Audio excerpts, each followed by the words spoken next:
Yeah, my presentation today is going to talk basically about how I try to make my online class a little bit more interactive. That's the bottom line. Like some of us I've been teaching at the University of Houston Clear Lake for about 12 years now, and most of the time we've had some form of online education. In fact, with I don't know if you guys know of hurricanes and stuff. When I started at the university was when we had Hurricane Rita or Katrina, and everybody was flooded out. And so after that incident, our president or the dean insisted that you had to have some sort of online course shell. And so whether you're teaching the class face-to-face or not, if you have a situation of a Katrina or Rita where the students are not on campus, you could at least do something online for those who might still be able to log on. So to motivate today's specific topic, what I found out over my time teaching at U of H Clear Lake is that, and I'll also say that I sit in even though my degree is in economics, I sit in a non-econ department in the healthcare administration program. The Texas Medical Center in Houston is the largest medical center in the world, and my department actually moved from the rest of the university to have physical location at the TMC, at Texas Medical Center, so we can be close to the people that we're teaching. So teaching economics to non-economists, as we all know, can be a little bit of challenging. Teaching health economics to my business majors, not just in the face-to-face class, but in an online setting, I found, especially my undergraduate students, really challenging. And so every semester, at the end of the semester, I'm trying to figure out, how do I get better the next time? So to give you a little perspective about my university, it's a relatively small, we call it community college, about 8,000 students. Many of them are non-traditional. In fact, only in the last 2 years have we gone to what we call a downward expansion, which is basically my school was an upper level division. You only came in from, you were fitting in from a community college. So we were only teaching to third year and above, up to the master's level. But now so we're really non-traditional in that sense. Most of my students are working full-time, even if they're full-time students, probably have family obligations, first generation. This is my undergraduate as well as the graduate level.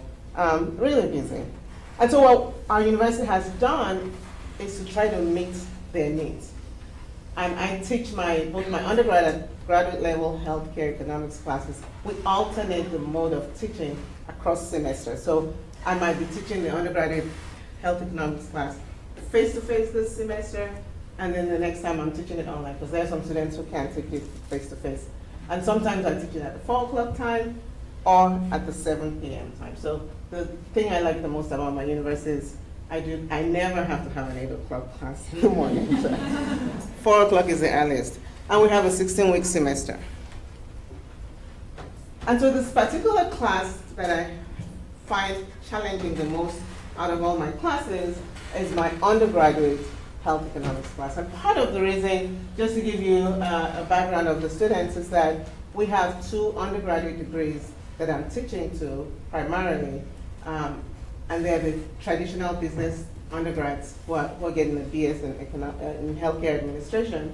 And then we started another track called the Bachelor of Arts, Bachelor of Applied Sciences.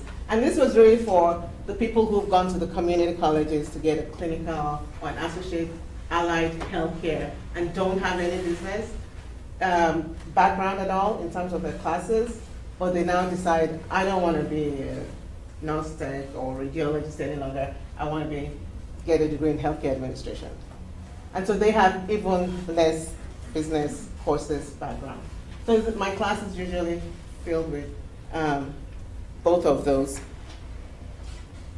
who don't have too much economics background anyway. And then sometimes they want to have the class online. And so what I found over the years of teaching it online, not every semester, alternate fashion, is that we've moved from the completely asynchronous class in which you just have all the PowerPoint slides, in Blackboard, and you have a discussion board sometimes, and over the years we've kind of grown in how we structure the discussion board to make it a little bit more interactive, to Blackboard being able to do fancier things. So my goal was to make my class more interactive, but as technology got better, I really didn't want to reinvent the wheel. I didn't want to sit there. I wasn't one of those lecturers. I have some of my colleagues, they create videos of themselves, not videotaping the class lecture, but outside of class, making short video clips. And I didn't want to go through all that reinventing the wheel. And I thought, how can I make my class more interactive? And so one of my teaching conferences that I attend for economics, I have to alternate my time between healthcare conference and economics conference. I discovered Cengage's MindTap. So for those of you who are not familiar with Cengage, MindTap is another platform entirely that it's like, they call it a electronic textbook, but it has a lot of neat things. So it's like a very, very interactive textbook. And so I have my learning management system, which we use in my university, called Blackboard. And then there was MindTap textbook, which really, what I saw with MindTap, with one of the Cengage demonstrations, was Greg Mankiw's Principles of Microeconomics text, which is not a health economics text, granted, but that was what they had. The market for healthcare economics textbook is already small enough that they just hadn't gotten to a MindTap for a health economics text. And so I said, well, I looked through the MindTap for the Mankiw's Principles of Economics textbook, and I thought, there is enough of some of the questions and some of the videos and some of the concepts I'm teaching in my health economics class that could be applicable to my course, that I thought, why don't I give it a try? Why don't I try to marry this MindTap platform with my Blackboard? But the purpose of it was to make my textbook much more interactive. Because what I had found over the years is that the students, my undergraduate students, they just don't read their textbook. They want to look at it. They want to look at the PowerPoint slides, especially in an online setting, even the face-to-face class. They want to try to answer the questions as quickly, especially if they're multiple choice questions. How do I get the correct answer? So if they don't have to read the textbook, then they won't. But I wanted them to read the textbook, or at least interact with the textbook. So read might not be the right word to use. And I thought I had found in MindTap, this textbook, something that might work. So this was an experimental course that semester. And then what I did was to also supplement the textbook with my usual PowerPoint slides. And strictly speaking, I don't even recall if the textbook had PowerPoint slides. I had PowerPoint slides that I was using already from another textbook, which I also spoke with Cengage that, well, I'm also using this other textbook, which is also Cengage, so could I just marry the two without having to make them, buy another textbook? And so I had my PowerPoint slides, short videos, and additional reading material, which I'll show you all in a minute. So I just want to throw out the disclaimer, being in the healthcare world, anytime I teach the docs, I always have to say, I'm not getting paid by Blackboard or Cengage or Greg Mankiw, so it's not necessarily an endorsement of any of the textbooks or the products here, but this was just what I used at the time. So, like I said, I really wanted, what was important also, because students don't want to have to learn something new. Our students are already used to Blackboard. I wanted some seamless interaction between Blackboard and MindTap. I don't want my student to log out of Blackboard and go log into Cengage MindTap and try to understand that platform entirely, because that might create some other frustrations. So what I'm going to demonstrate now, hopefully I can get on live, I'm going to show you what I did and how I worked with the technology guys at Cengage. What they were able to do is marry Blackboard can speak to MindTap so that my students would be in Blackboard and they'll click on the link and go straight to not just the beginning of Cengage's platform, but the exact thing I wanted them to see in the textbook. So I'll show you the weekly folders and the things that so the way I structure each weekly folder is I tell them the things they have to do, the readings, the PowerPoint slides. The great thing about MindQ's textbook is some of the problems, like if you're trying to show opportunity cost or whatever the math problem was, there was a short video that walks them through. So there's a video walkthrough, problem walkthrough. The homework assignments were in MindTap, and they were primarily multiple choice, but it fed right back into my Blackboard gradebook, which is what my school uses. And then I had short videos as well. So I'm going to take a minute to log into Blackboard.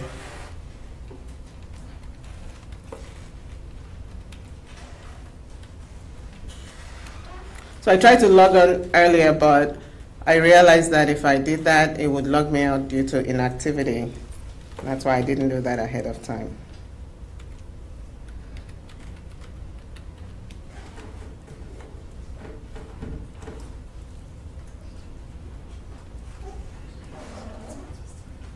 Right.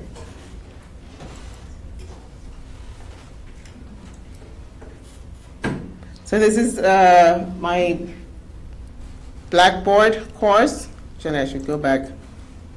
And I just always organize it to bring up, this is what I want, to bring up my most recent classes. I'm teaching a couple of classes this summer.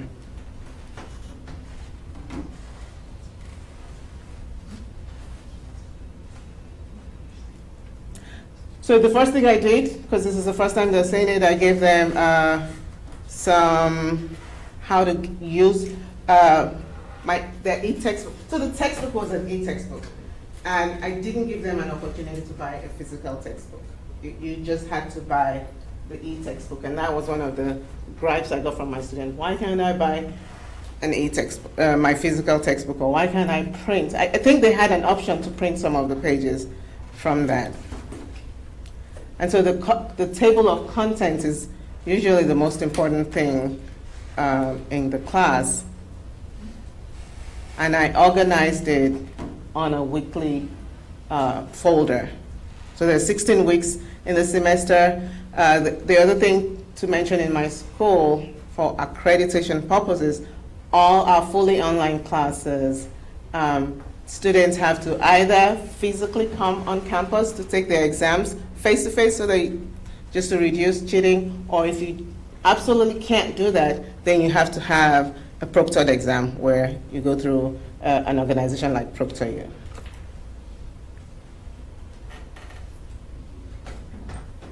So I'm just going to go show you a couple of weeks of the things that I have required to have my learning objectives there, and then I kind of list the activities so that it's not onerous. You have to watch this video, read the chapter in the textbook, review the PowerPoint slides.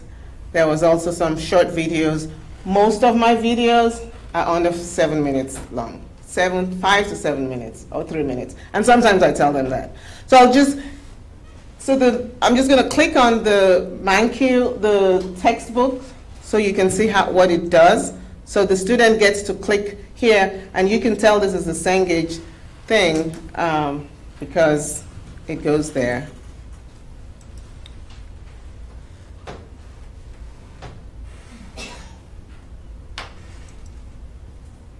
Okay. I think this university has blocked the pop-up. Well, they get to see a little video, and then the textbook, the chapter for what we're talking about is there. And then my PowerPoint slides are also there, which they link on. This short video explains some of the concept that text is showing them. And then the problem walkthroughs, I wish I could show it to you. It really is very interesting. There's a very short, like 5 minutes or 7 minutes video of somebody working their hand and a board, working through the concept of opportunity cost or whatever, the marginal analysis. And then they have a homework assignment which is graded, and sometimes they have one that's not graded. And then there's some practice quiz from the PowerPoint slides. I'll just show a couple more weeks. And then some weeks I have them do like an article review. The important thing about my PowerPoint slides, specifically for this ManQ text, was that my PowerPoint slides now used the healthcare example. So some of ManQ's examples might just be health because it's what it is. And I used, when I looked at the list of their homework, I had to go through to specifically pick those that were either healthcare or not. So they're all very similar. I have them review articles, maybe 4 or 5 articles during the course of the semester. And the specific thing about my article review is they have to mention 2 economic concepts they found in the healthcare article and put that up. I think that's about it. I wish I could show you the link, but I can't.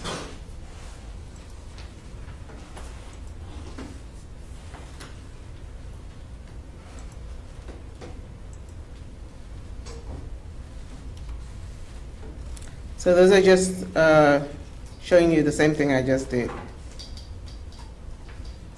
The other thing I have with my students, just to increase some sort of interaction with them, is that I use this app called Remind.com. So Remind.com is just basically an app that's on my phone, and it's optional. They don't have to sign up for it. I just put it in my course syllabus at the beginning of every semester. And you can sign up for Remind.com. I don't have your phone number, you don't have mine. I'm just not one of those faculty that give my students my phone number. But they can get on my phone through Remind.com. And for me, I have some evenings I might be there, you know, lazing, watching TV, and I remember that I want to send my students a communication, and I don't want to whip out my laptop. I just pull out my phone and go to the app and say, hey, you guys don't forget to turn in that thing, you know, whatever. And the other great thing about it is I don't have to respond to the students if I don't want to. So it's non-intrusive like that. A student can respond, and I can respond to them right away or at 2 a.m. if I happen to be awake, but I don't have to. So it's just another interactive app that makes the student feel like their professor is on their phone. You know, if that makes them feel more connected to me, that's fine. Some of the lessons learned from that approach. Initially, the first couple of weeks, my students were just upset. Why can't I buy a physical textbook that I can resell and check.com, you know? And I said, no, I want you to have the interactive. And I did that because I felt like having the physical textbook would take away from the interactive nature that I wanted to get from MindTap. And so but the very serious students who are, and when I say serious, there are some serious students who are serious online students, and they do very well in the online format. They really thought it was great. The ones who may probably do better in a face-to-face format or not quite serious didn't have that. And then to some extent, that semester, I didn't utilize my discussion board as much because it was a new tool. And so just from anecdotes, I didn't do a survey or anything, my students felt a little bit of distance to the instructor than usual. The other thing was that the ManQ text was not fully utilized. Not every chapter in the book could apply to the concepts I teach in my health economics class. And so probably I used, I wouldn't even say 2/3, but more than half of the textbook. And then I supplemented that with my PowerPoint slides and all this stuff. I didn't make them buy another textbook, but the last, like the chapter on health insurance was clearly not something I could get from that textbook, so I had to provide that. And so, you know, that was a limitation because there was just not a health econ textbook for MindTap. at the last conference I attended, economics teaching conference, they assured me that the other textbook that I use, with Jim Henderson's Health Economics and Policy, they're almost complete with the MindTap version of that, which should be out by September of this year, which I thought, September is kind of weird because school has started in August, so it's a little too late to be using that, but that's it. So anyway, to conclude, with improvements in technology, and it's amazing the things that we can do now even with Blackboard that used to be so clunky, we can make the online environment really, really be more interactive, more textbooks and homework platforms available. Still, students need to feel connected with their instructor. So seeing Mankio's video and not me on the video, for some of my students feel like, well, why are you there? But I still don't want to take the time to do the videos myself. And then I think that some of that can be mitigated with online discussion boards, being a little bit more engaging like that. So thank you.